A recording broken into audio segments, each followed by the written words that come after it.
Now turn to Section 1. Section 1. You will hear a new student on a short summer course getting information from the college receptionist. First, you have some time to look at questions 1 to 5.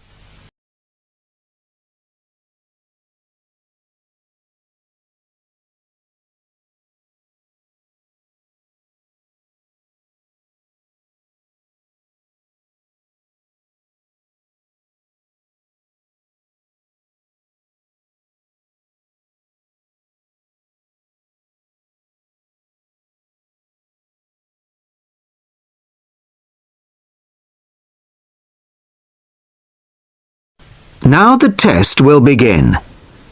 You should answer the questions as you listen, as you will not hear the recording a second time.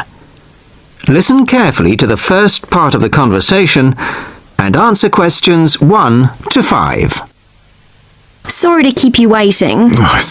Okay, here's the information you need. On the first page, there's some info about the college, the facilities, the courses on offer, etc. Then, on these blue pages here, there's an outline of the social activities. You see there, okay? Yes. Now this part of the booklet here, the yellow pages, that's the main program starting at 9 a.m. tomorrow. 9 a.m., okay. So all the new students will be gathering in Herville Hall at 9 o'clock. Sorry, where? Herville Hall. I'll spell it for you. It's Hervill, and then Hall for hall, of course. It's the big white building by the entrance. Okay, I've seen it. Right. Anyway, you'll be in there for an hour. First, the Director of Studies will explain the various courses we offer and the requirements for them. Then for the second half hour, the social organiser will tell you more about the social program and Saturday excursions. Is that all clear? Yes, I think so. Then where do I go after that? Yes, okay. After the talks in the hall, there's a break. And then at 11:15, go to classroom 4 to have a placement test. 11:45. This placement test is to find my level in English? Exactly. Then, after the test, all the new students are invited to a special welcome lunch. In the cafeteria? No, not for the welcome lunch. It's in a restaurant near the school, an Indian restaurant. Oh, okay. I don't think I've ever tried Indian food. Do you like spicy food? Yes, I do. Then you'll love Indian. Before you hear the rest of the conversation, you have some time to look at questions 6 to 10.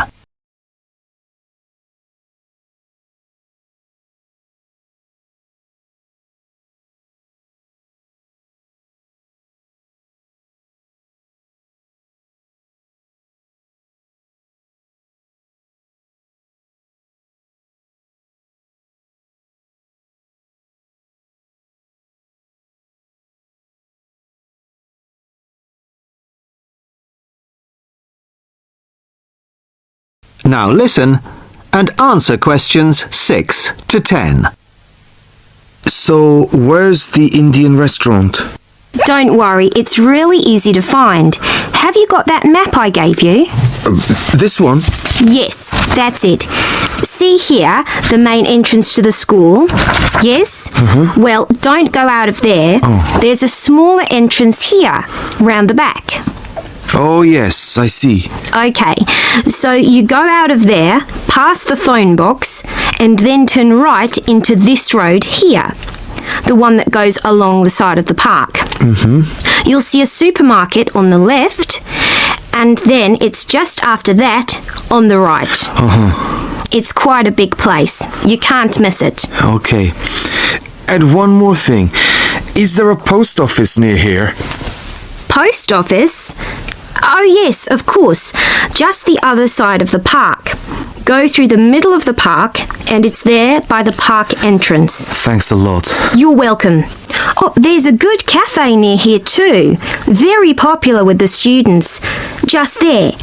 You go out of the main entrance into Varley Road, then turn left at the bank, and it's at the end of the street. They do amazing coffee. That's great. Thanks very much. No problem. Enjoy your course. Thanks again. Bye. That is the end of section 1. You now have half a minute to check your answers.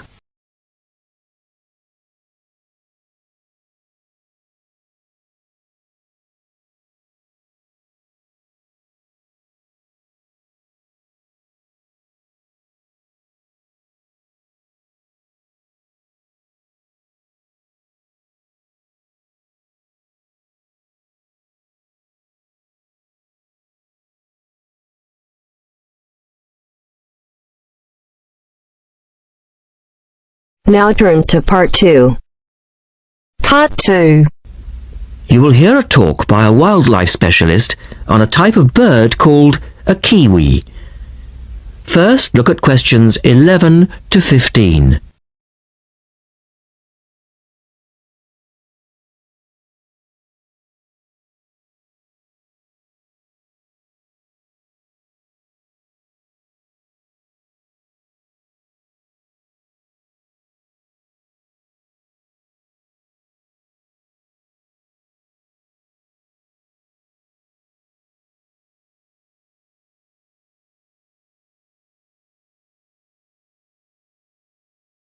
As you listen to the first part of the talk, answer questions 11 to 15.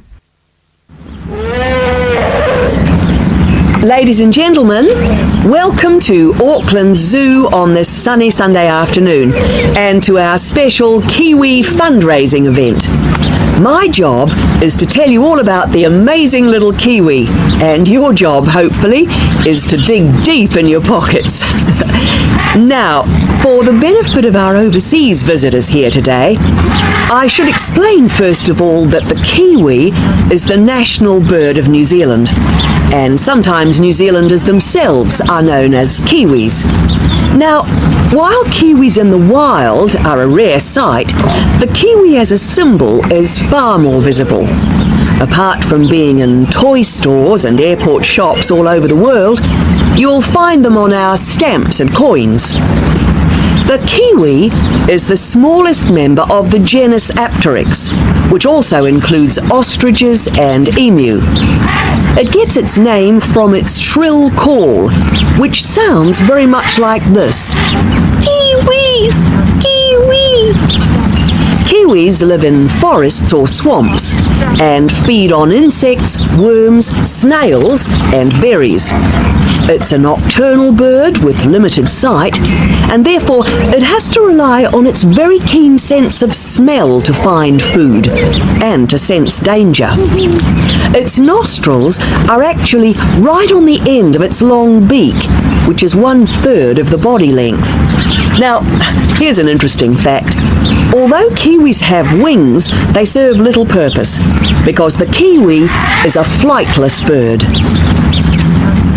Since white settlement of the islands, kiwi numbers have dropped from 12 million to less than 70,000.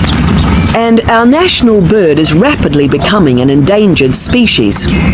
This is because they're being threatened by what we call introduced animals. Animals which were brought to New Zealand, such as cats and ferrets, which eat kiwi eggs and their chicks. Now look at questions 16 to 20.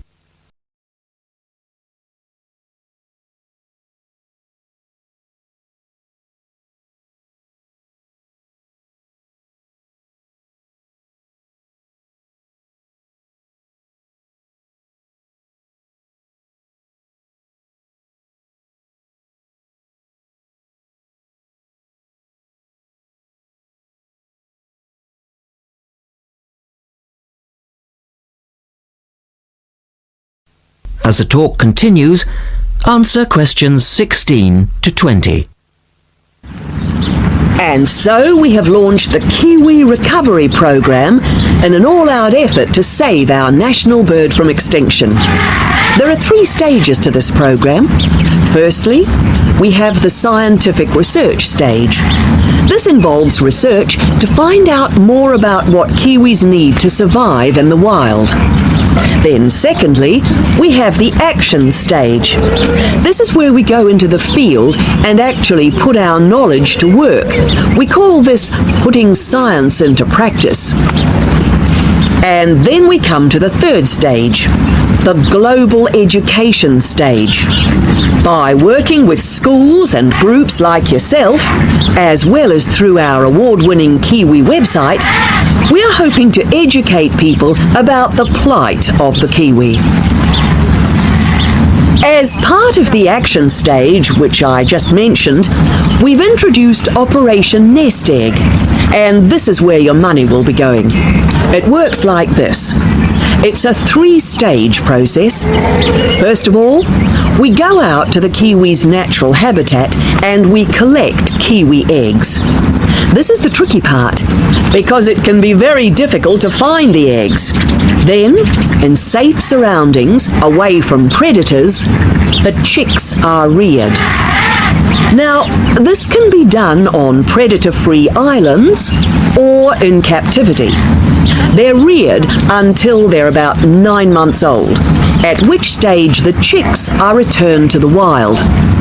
So far, it's proving successful. And since we started the program, some 34 chicks have been successfully raised this year, and their chances of survival have increased from 5 to 85%. However, it's not time to celebrate Kiwi survival just yet. About 95% of Kiwi chicks still don't make it to 6 months of age without protection, which is why Operation Nest Egg is so important. And we ask you to give generously today. That is the end of part 2. You now have half a minute to check your answers.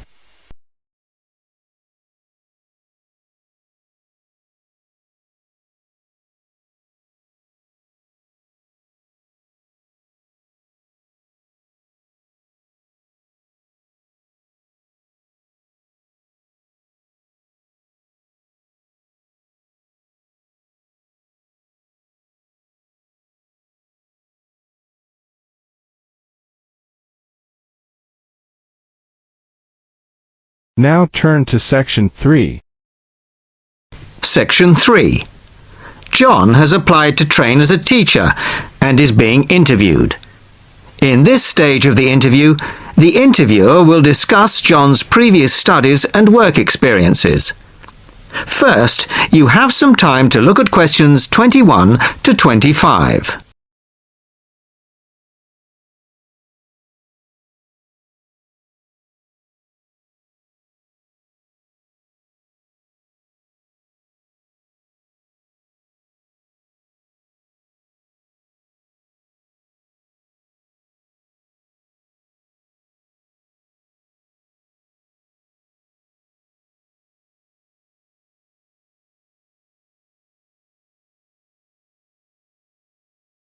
Listen carefully to the first part of the conversation and answer questions 21 to 25.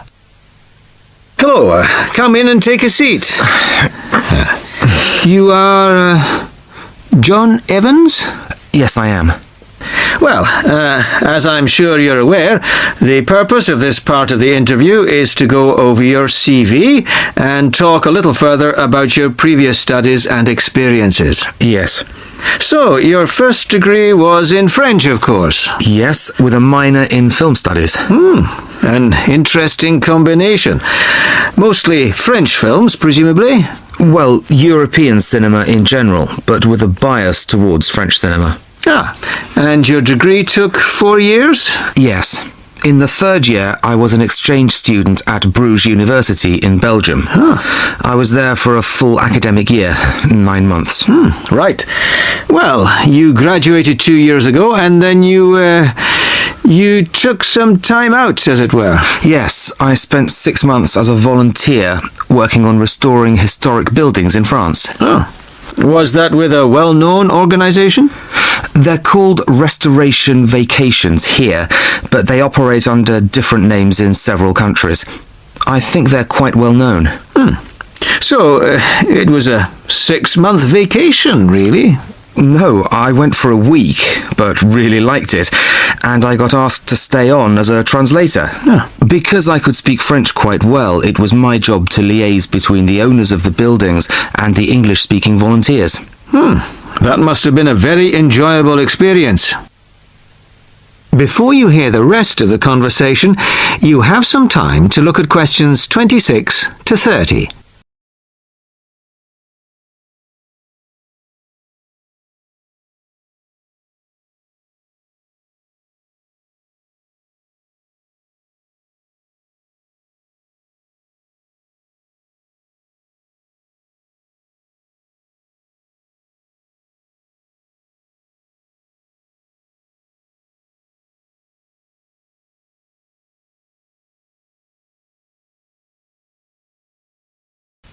Now listen and answer questions 26 to 30.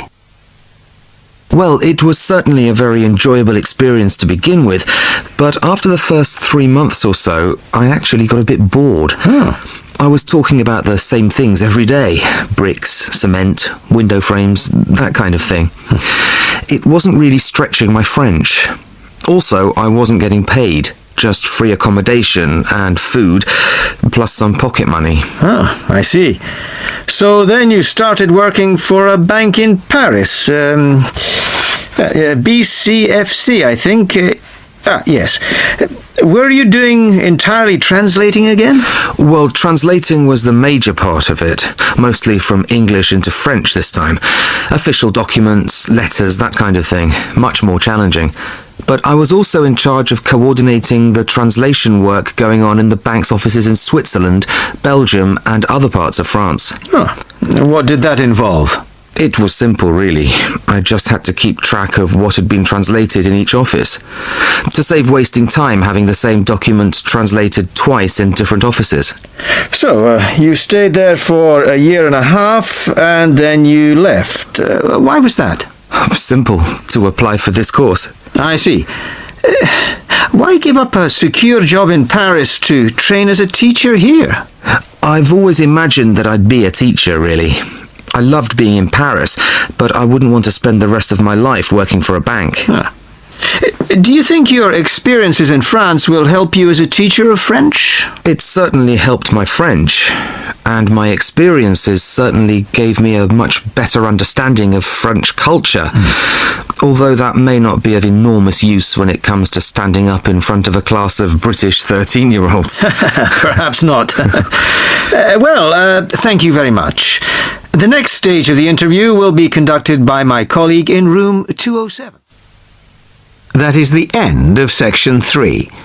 You now have half a minute to check your answers.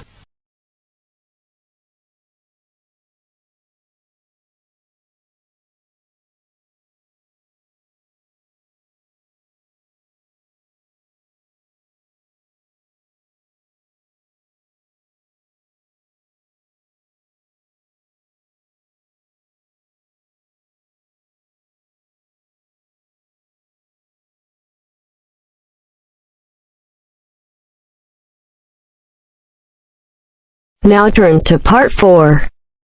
Part 4. You'll hear a teacher talking about several British art galleries. First, you have some time to look at questions 31 to 33.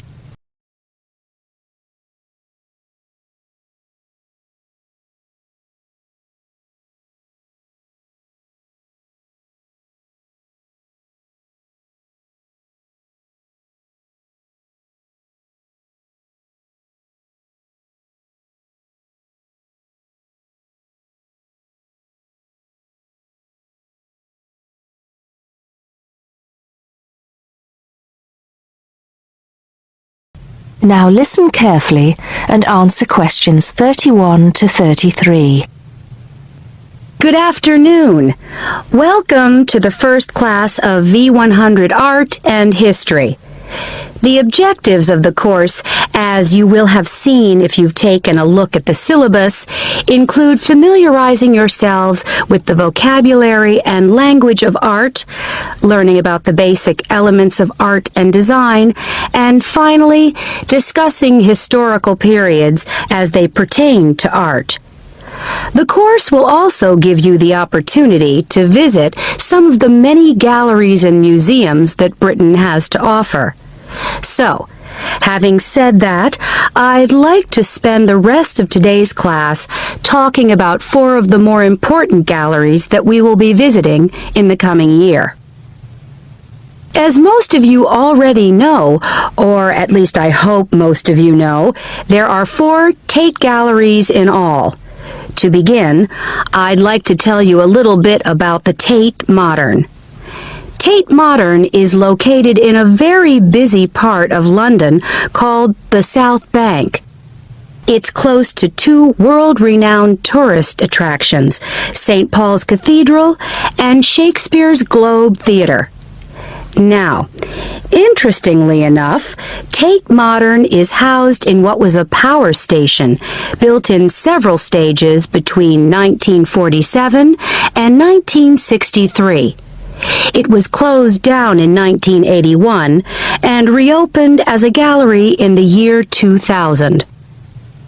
Tate Modern consists of 5 levels, with the Tate collection being shown on the 3rd and 5th levels. On level 2, the works of contemporary artists are exhibited, while level 4 is used for holding large temporary exhibitions. Since this museum opened, it has become a popular spot for both Londoners and tourists alike. And believe it or not, it doesn't cost anything to get in to see the collection displays. Before you hear the rest of the talk, you have some time to look at questions 34 to 40.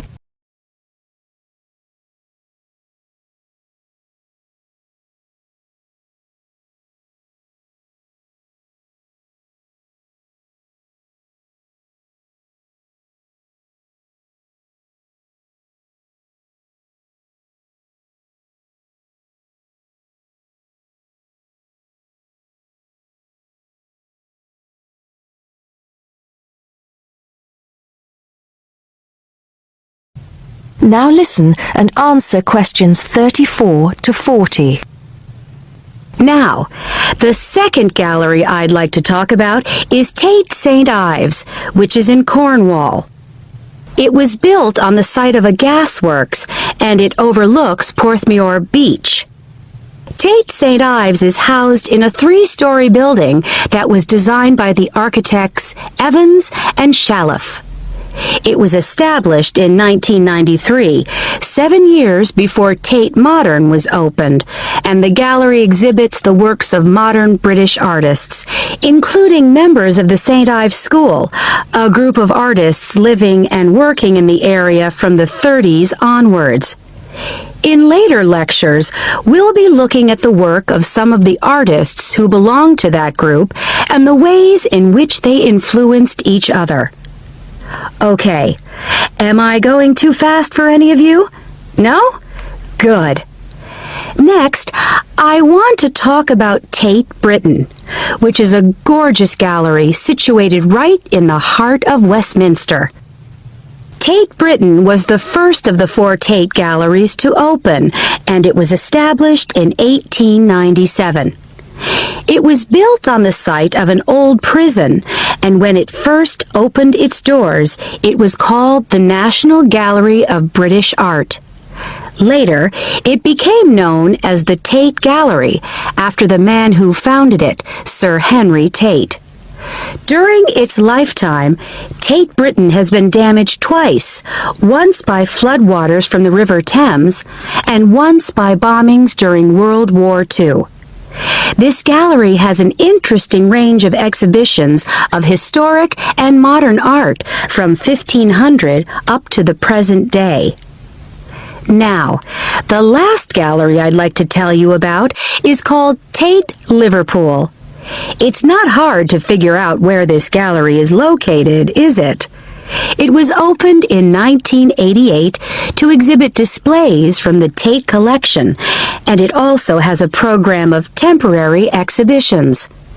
Tate Liverpool is housed in what was once a warehouse, and for some years it was one of the biggest galleries of modern and contemporary art in the UK. Well, that's a brief overview of just a few of the galleries we'll be visiting. I'd like now to look in a little more detail at what you can expect to see in each of these galleries, starting with Tate Britain. That is the end of part 4. You now have half a minute to check your answers.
Give it to me.